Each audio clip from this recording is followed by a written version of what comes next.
And good evening. Welcome back to Law Call. We're talking about the Camp Lejeune Justice Act of 2022. You can email us also at lawcall@wmbb.com. That's lawcall@wmbb.com if you choose not to go on the air. You can give us a call, 850-392-1544. We're simulcasting up into Dothan, Alabama. And guess what? There are many folks in the Dothan area that may have been stationed at Camp Lejeune. We've got a caller on the line. His name is Dave here in Bay County. Dave, what's your question?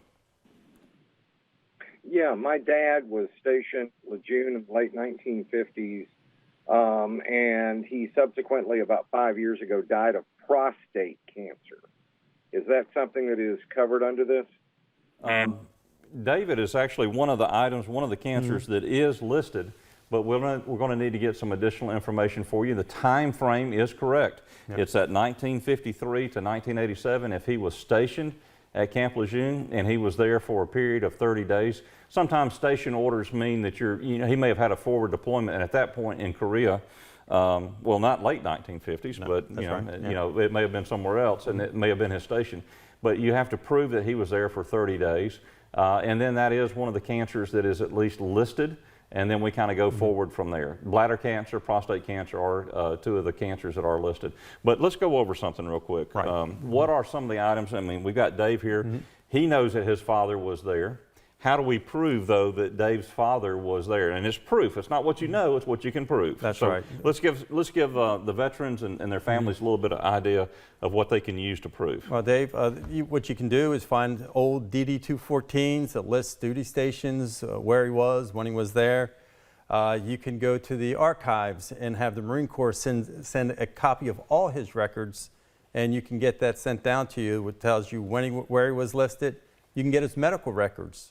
That when he was in the service. That can be tracked down with his service number or social security number depending on when you were in.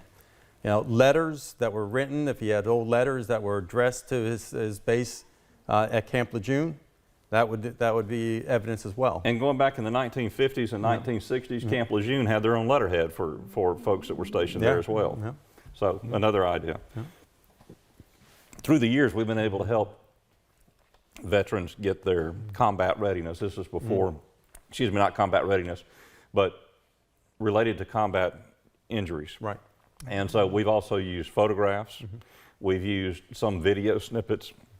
Actually, one time we used a PBS documentary that happened to have the group mentioned, and there was kind of a dark space, if you will, on the DD-214 because it was classified. Right. Yep. And so we were able to kind of fill in the blanks there. I mean, just a lot of different ways that you can do that. And Dave, if your mother is available, or maybe you have an aunt or an uncle who is still alive, that they can provide an affidavit as well. You're going to have to find all of these things to prove, first of all, that he was there. Second of all, through the medical records, that you got to do that.